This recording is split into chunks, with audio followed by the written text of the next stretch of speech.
मित्रों, आज मैं आपका ध्यान वर्तमान समय में देश के एक महत्वपूर्ण विषय की ओर आकृष्ट करना चाहता हूं। नेशनल हेराल्ड केस को लेकर आज कांग्रेस पार्टी देश भर में तथाकथित प्रदर्शन कर रही है।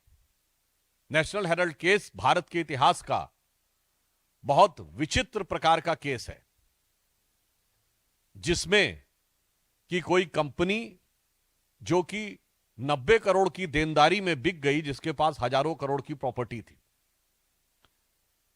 दूसरी दृष्टि से देखें तो एक विचित्र केस है जिसमें खरीदने वाले और बेचने वाले दोनों एक ही थे। तीसरी दृष्टि से देखें तो यह बहुत विचित्र बात है कि यह दावा किया जाता है कि यह स्वतंत्रता संग्राम सेनानियों के कंट्रीब्यूशन से और उनकी स्मृति में प्रारंभ किया गया देश के प्रथम प्रधानमंत्री पंडित जवाहरलाल नेहरू जी के द्वारा, और कांग्रेस के दौरे हुकूमत में बंद हो गया। 2008 में बंद हुआ। 60 साल में उससे पहले 50 साल कांग्रेस की सरकार रही थी। तो सवाल उठता है कि क्या कांग्रेस अपने 50 साल के शासनकाल में अपनी विरासत को बचा नहीं पाई? जब जनता में इतनी अनपॉपुलर हो गई थी वो विरासत कि कोई उसका खरीदार नहीं था। बाकी तो छोड़िए, क्या कांग्रेस कार्यकर्ता भी अपना अखबार खरीदने को तैयार नहीं थे? जबकि राजीव गांधी फाउंडेशन को उसी दौरे हुकूमत में खूब पैसा मिल रहा था। यह अपने आप में कांग्रेस पार्टी की नीयत पर सवाल पैदा करता है। और 3 अखबार थे, नेशनल हेराल्ड इंग्लिश में, नवजीवन हिंदी में, कौमी आवाज उर्दू में। सरकारी सपोर्ट तो छोड़िए, प्राइवेट सपोर्ट तो छोड़िए, यदि 10% कांग्रेस कार्यकर्ता भी इन अखबारों को खरीदने के लिए तैयार होते तो शायद उनके बंद होने की नौबत नहीं आती, या कांग्रेस पार्टी अपने फंड में से खरीदकर कम से कम अपने जिला और मंडल स्तर पे ही डिस्ट्रीब्यूट कर देती।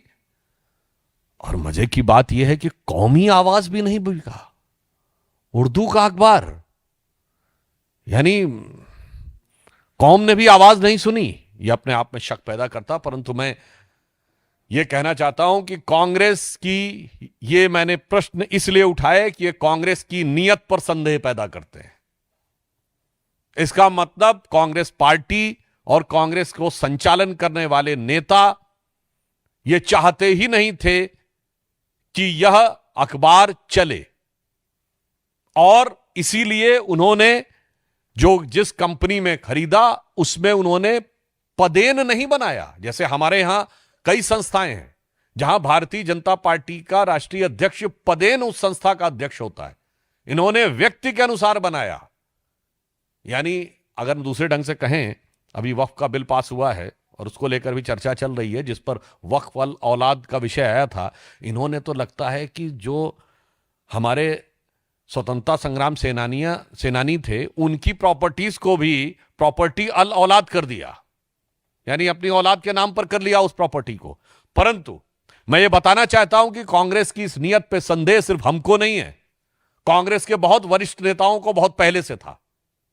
और आज मैं आपको कोट करना चाहता हूं, सरदार वल्लभ भाई पटेल ने नेशनल हेराल्ड के केस को लेकर 3 मई 1950 को जवाहरलाल नेहरू जी को लेटर लिखा है, जो करेस्पॉन्डेंसेस ऑफ सरदार पटेल में स्पष्ट रूप से इसका उल्लेख है। मैं उसके बहुत डिटेल में नहीं जाना चाहता, परंतु मैं उसके सिर्फ 2 लाइनें बताना चाहता हूं जो उन्होंने लिखा। It is also bound to subject our self to the criticism for a manner in which the national herald is securing assistance from the persons who are associated with the activities of the government. I need hardly add to what I have already told you about this subject. उन्होंने कहा कि मुझे इस विषय को लेकर आपत्ति है कि यदि ये हमारा स्वतंत्रता संग्राम सेनानियों का कार्य था, तो सरकार से जुड़े हुए लोग जिस प्रकार से इसमें इन्वॉल्व हो रहे हैं वह चीज आपत्तिजनक है। अब आप आइए साहब, और मजेदार बात क्या होती है कि उसके बाद जवाहरलाल नेहरू जी लिखते हैं कि इसमें कोई खास बात नहीं है। उनके पत्र का लास्ट बट वन पैराग्राफ है ये वो जवाब देते हैं सरदार पटेल को 5 मई को ही, 5 मई 1950 सरदार पटेल लिखते हैं नेशनल हेराल्ड के बारे में नेहरू जी को, और सेम डे नेहरू जी का जवाब जाता है और वो कहते हैं we all are sometimes receive contributions for the charitable funds or like purposes, should they all be refused or should they be acceptable in the certain circumstances?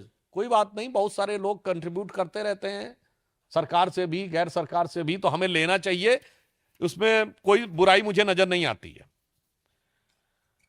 अब देखिए सरदार पटेल 6 मई को यानी नेक्स्ट डे फिर नेहरू जी को लिखते हैं और वो इसके ऊपर बहुत विस्तार से कहते हैं कि कुछ प्राइवेट कंपनीज, कुछ शेयर होल्डर्स, कुछ लोग किस प्रकार से लिख रहे हैं। अब उनके सिर्फ मैं 2 वाक्य पढ़ता हूं। एक वो लिखते हैं as I wrote to you, ये सरदार पटेल लिख रहे हैं नेहरू को 6 मई 1950। As I wrote to you I left out an account contribution which did not come from those who were concerned with the operations of the department. Otherwise, my information is that the number of contributions actually received was sufficiently large and covered others as well. अब आगे सरदार पटेल जो line लिख रहे हैं वो बहुत गंभीर है। The transactions which I referred to you are of a different nature. There is no question of charity about it. जो आप कह रहे हैं कि ये तो भावना हत हो गई कांग्रेस पार्टी की, इसमें तो वो साफ साफ कह रहे हैं कि ये चैरिटी का विषय नहीं बनता है। अब सुनिए उसके बाद दिव्य बुद्धि पंडित जवाहरलाल नेहरू जी की। अब देखिए इससे बहुत साफ हो जाता है कि जो आज कह रहे हैं कि स्वतंत्रता संग्राम सेनानियों का भावनात्मक लगाव था, 6 मई 1950 को यानी नेक्स्ट डे सरदार पटेल को लेटर लिखते हैं जवाहरलाल नेहरू। लास्ट लाइन क्या है उस पर गौर फरमाइएगा।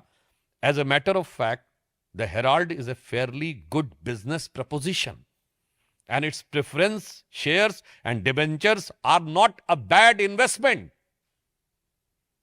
आई repeat, as a matter of fact the Herald is a fairly good business proposition and its preference shares and debentures are not a bad investment. और जो मैं आपको बता रहा हूं यह मीडिया में पूर्व में प्रकाशित हो चुका है। कई प्रतिष्ठित समाचार पत्र इसको 2 साल 3 साल पहले अपने आर्टिकल्स और जो उन्होंने रिसर्च आर्टिकल्स लिखे हैं उनमें प्रकाशित भी कर चुके हैं। अब आप सोचिए यह नेहरू जी के जमाने से ही था कि जो निवेश हो रहा है नेशनल हेराल्ड में वो बहुत मुनाफे का हो सकता है, ये गुड बिजनेस इन्वेस्टमेंट है और इसलिए इसके शेयर या डिबेंचर किसी भी प्रकार से कोई घाटे का सौदा नहीं माने जा सकते। इसका मतलब प्रॉपर्टी, घाटा, मुनाफा, बिजनेस प्रपोजिशन, यह विचार शुरू से था। आज कांग्रेस से यह नैतिक सवाल है कि अचानक आप इसके ऊपर अब वो भावनात्मक और जैसे कि स्वतंत्रता संग्राम के लिए दिए गए दान या चैरिटी का विषय कैसे करें, जबकि सरदार पटेल कह चुके हैं इसमें चैरिटी ऐसी कोई चीज नहीं। और लास्ट में 10 मई 1950 यानी 4 दिन के बाद सरदार पटेल लिखते हैं, in view of the position which have taken I feel it is useless to pursue the matter. यानी वे एक प्रकार से हताश होकर कहते हैं कि मुझे लगता है कि अब मुझे इसके लिए परस्यू करने की आवश्यकता नहीं है। I have already told you how eye view these activities and that is doubtful if in any other province, if I had anything to do with this matter, this position would have been tolerated by me. अब वो कह रहे हैं कि अब मैं पूरी तरीके से निराश हो गया हूं तो मैं इस पे पुनः नहीं आना चाहता। अब आप बताइए, मैं कांग्रेस पार्टी से पूछना चाहता हूं, कौन सा त्याग, कौन सा समर्पण, कौन सा योगदान स्वतंत्रता संग्राम सेनानियों का, या ये शुद्ध बिजनेस ट्रांजैक्शन का मामला है तो वो कैसे कह सकते हैं कि ये ईडी के परव्यू के बाहर है अथवा यह किसी प्रकार की राजनीतिक दुर्भावना से प्रेरित है। जबकि यह विषय 2012 में प्रारंभ हुआ। अक्टूबर 2013 में यूपीए सरकार के शासनकाल में दिल्ली हाईकोर्ट के निर्देश पर यह केस प्रारंभ हुआ था एक जनहित याचिका के द्वारा, और इसको लेकर संदेह 1950 से कांग्रेस नेताओं में था। अब दूसरा एक आपको और बहुत रोचक परंतु गंभीर और चिंताजनक उदाहरण, कांग्रेस के बहुत वरिष्ठ नेता जो 4 बार उत्तर प्रदेश के मुख्यमंत्री रहे, श्री चंद्रभानु गुप्त, उनके संस्मरण जो कि 2021 में प्रकाशित किए गए, जिसका शीर्षक था सफर कहीं रुका नहीं झुका नहीं, नमन प्रकाशन लखनऊ के द्वारा। वो लखनऊ के पान दरीबा क्षेत्र में रहते थे। हम लोग तो, मैं तो खैर बचपन में उनको देखने का भी मुझे अवसर मिला है, मिलने का। अब देखिए, CB Gupta, the 4-time chief minister of Uttar Pradesh, rights in his memoir, I am surprised that the National Herald is now considered as a property of Nehru family. If there is some investigation by an inquiry commission into how the funds were collected for National Herald, there will be a big expose. From the very beginning of the policy of National Herald was to promote Nehru and his daughter. For freedom of press meant attacking whosoever criticized the wrong policies of Nehru family. ये श्री चंद्र भानुगुप्त, जो कई बार उत्तर प्रदेश के मुख्यमंत्री रहे, कांग्रेस के वरिष्ठ नेता रहे, स्वतंत्रता संग्राम सेनानी रहे, ये उनका वक्तव्य है, कोट अनकोट, हमारा वक्तव्य नहीं है। अब आगे देखिए नेशनल हेराल्ड के बारे में और भी खुलासे वाली बात है। वी ऑल, आगे वो लिखते हैं, आचार्य नरेंद्र देव, शिव प्रकाश, शिव प्रसाद गुप्ता, पुरुषोत्तम दास टंडन, ये सब बहुत बड़े नाम हैं। पुरुषोत्तम दास टंडन जी आजादी के बाद पहले कांग्रेस अध्यक्ष बने थे, जिनसे नेहरू जी ने स्टेप डाउन करवा दिया था कि सत्ता का केंद्रीकरण दो जगह नहीं होना चाहिए। आज ये लोग कहते हैं ना कि अथॉरिटी वाली बात। आप सुनिए, we all, Acharya Narendra Dev, Shri Prakash, Shiv Prasad Gupta, Purushottam Das Tandon and my self means CB Gupta sold shares. 100 shares were bought in the name of Nehru so that he could be named as its director. यानी सीबी गुप्ता क्या कह रहे हैं कि आचार्य नरेंद्र देव, श्री प्रकाश जी, शिव प्रसाद गुप्ता, पुरुषोत्तम दास टंडन और चंद्र भानु गुप्त के शेयर्स को बेचने को कहा गया और 100 शेयर से अधिक जवाहरलाल नेहरू जी के नाम पर लिए गए, उनके द्वारा लिए गए, ताकि वो इस कंपनी में डायरेक्टर बन सकें। Some money was taken from Congress and part came from the money bags gifted to Nehru and other leaders. When I started collecting money for that, it was said that I wanted to take control of the paper. Still, I helped the newspaper during the crisis. मुझे लगता है कि अब इस national Herald के case की कहानी में ईडी की कहानी तो बहुत किनारे हो जाती है। अब तो ये कांग्रेस के वरिष्ठतम नेताओं की जुबानी, स्वतंत्रता संग्राम सेनानियों की जुबानी, कांग्रेस का पूरा चरित्र, चेहरा और चिंतन, मुझे लगता है बेनकाब हो जाता है इसके बाद। और मैं पुनः रिपीट कर रहा हूं, ये सब के सब प्रतिष्ठित न्यूज़पेपर्स ने पिछले कुछ वर्षों में जब ये सब विषय उठा था, बाकायदा एनालिसिस करके किए हुए हैं। और ये भी इसके बारे में एक देश के एक बड़े लीडिंग इंग्लिश डेली ने इस सारी चीज को डिटेल में दिया हुआ है, पुस्तकों के रेफरेंस तो है ही। तो अब मेरा सवाल है कांग्रेस पार्टी से, अब सवाल नैतिक है। कांग्रेस पार्टी ने जिस प्रकार से स्वतंत्रता संग्राम सेनानियों की विरासत के साथ खिलवाड़ किया है, यह रोग बहुत पुराना है और यह सत्ता के समय से ही चला आ रहा। फिर कांग्रेस पार्टी कहेगी नेहरू को दोष दे रहे हैं। आज मैं पुनः कहना चाह रहा हूं, नेहरू को हम दोष नहीं दे रहे हैं। सरदार पटेल ने लिखा है, सीबी गुप्ता ने लिखा है, पुरुषोत्तम दास टंडन जी, आचार्य नरेंद्र देव, शिव प्रसाद गुप्ता और श्री प्रकाश जी का रेफरेंस है। कांग्रेस के लोगों को कान खोल के सुनना चाहिए। और अभी कुछ दिन पहले कांग्रेस के वरिष्ठ नेतागण कह रहे थे कि हम लोग मतभेद दिखाने का प्रयास करते हैं। मुझे लगता है जो सीबी गुप्ता जी ने लिखा है कि mouth piece of Nehru family and it has nothing to but the propaganda of, और जो publicity of Nehru and his daughter, अब इसके बाद भी उनको नजर नहीं आता। तो मुझे लगता है जब उनको अपनी पार्टी के बारे में जानकारी नहीं है, उनके कार्यकर्ता इसके साथ नहीं खड़े थे, उसके बाद कानूनी प्रक्रिया पे आरोप लगाना पूरी तरीके से गलत है। तो मैं कांग्रेस पार्टी के लिए तथ्यों के आलोक में सिर्फ एक ही लाइन कहना चाहता हूं कि वो पैरवी तो झूठ की करता चला गया, वो पैरवी तो झूठ की करता चला गया, बस उसका चेहरा उतरता चला गया। धन्यवाद। इससे संबंधित कोई प्रश्न हो आप लोगों के? पूछिए शैलेश जी। जब से पूरा मामला सामने आया नेशनल हेराल्ड का, हमने देखा कि जब पहली बार पूछताछ हुई थी सोनिया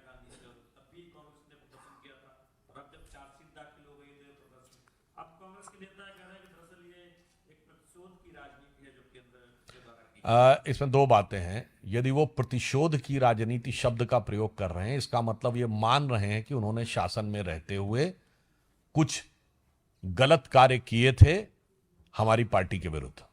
पहली बात उनके द्वारा स्पष्ट हो गई।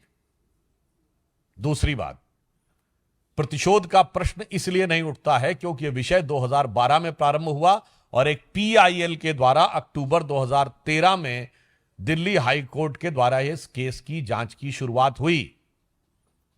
और जब आज मैंने कांग्रेस के स्वतंत्रता संग्राम के समय के जिन नेताओं को कोट किया है, जरा वो प्रतिशोध का आरोप लगाने वाले शोध करके बताएं कि इसमें उनको क्या नजर आ रहा है। और मैं जो पुनः मैंने कहा था, मैं फिर रिपीट कर देता हूं, जो हमारे ऊपर मोदी जी की सरकार पर आरोप लगाते हैं कि उनके नेताओं को कोर्ट कचहरी के चक्कर काटने पड़े, पिछले 30-35 साल की एक लोकसभा बता दें जब इनके नेताओं ने कोर्ट कचहरी के और जांच एजेंसी के चक्कर भ्रष्टाचार के आरोप में न काटे हों। और उसमें से एक भी जांच इनकी सरकार ने नहीं की थी, सब कोर्ट के द्वारा हुई थी। मैं पुनः रिपीट कर देना चाहता हूं, नेशनल हेराल्ड केस में जिसमें राहुल जी और सोनिया जी मुचलके पे हैं, वो 2013 में रजिस्टर हुआ, हमारी सरकार नहीं थी। कनिमोझी ए राजा जेल गए 2011 में, हमारी सरकार नहीं थी। सुरेश कालमाड़ी जेल गए 2010 में, हमारी सरकार नहीं थी। मधु कोड़ा जेल गए 2008 में, हमारी सरकार नहीं थी। शिबू सोरेन जेल गए 2004 में, हमारी सरकार नहीं थी। मुलायम सिंह और मायावती पे डिसप्रोपोर्शनेट एसेट के केस हुए 2005 में, हमारी सरकार नहीं थी। करुणानिधि जेल गए 2000 में। लालू प्रसाद यादव जेल गए 1997 में। जयललिता जी जेल गई 1996 में। 1994 में झारखंड मुक्ति मोर्चा रिश्वत कांड हुआ, जो कोर्ट में साबित हो गया कि झारखंड मुक्ति मोर्चा के 3 सांसदों ने कांग्रेस को सपोर्ट किया था। और तो और 1987 में राजीव गांधी पे आरोप लगा, 90 में एफआईआर हुई। 80 के दशक से 2010 के दशक तक क्या गौरवपूर्ण गाथा है भ्रष्टाचार में आकंठ डूबे रहने की। और उसके बाद आप देखिए कि किस धृष्टता और निर्लज्जता के साथ 2014 के बाद पर्ची फाड़ने का प्रयास किया जाता है। So the standard reply from the Congress party today and their leaders is that ED is being used against the Gandhis because they have been politically vocal against the government, and that is why HM is using it. How do you see this political vendetta ED being used? Actually, they have lost all their standards of politics and morality. So this has become nothing but their, you can say, their compulsion to give this type of reply. I have already in my previous answer has given a detailed elaboration of that the Congress been involved in so many cases. Prior to that, I just want to remind even the Congress Prime Minister's first time there was an allegation about the Prime Minister being direct involved was during the time of Rajiv Gandhi ji when BJP was 2 seats party. So I think they first introspect, and the people of country are wise enough, and today is the age of information. Anybody can go and verify the facts, what we are saying and what they are saying. And again, I would like to remind, जो allegation Rajiv Gandhi पे लगा था, Bofors, हमने नहीं लगाया था. That came from within the government. The finance minister of Rajiv Gandhi government, Shri Vishwanath Pratap Singh, has put up the allegation. तो साहब आप अंदर झांकिए, जो दिल खोजूं आपना मुस्सा बुरा न कोय, बुरा जो देखन में चला बुरा न मिलिया कोय। और कोई किसी का प्रश्न?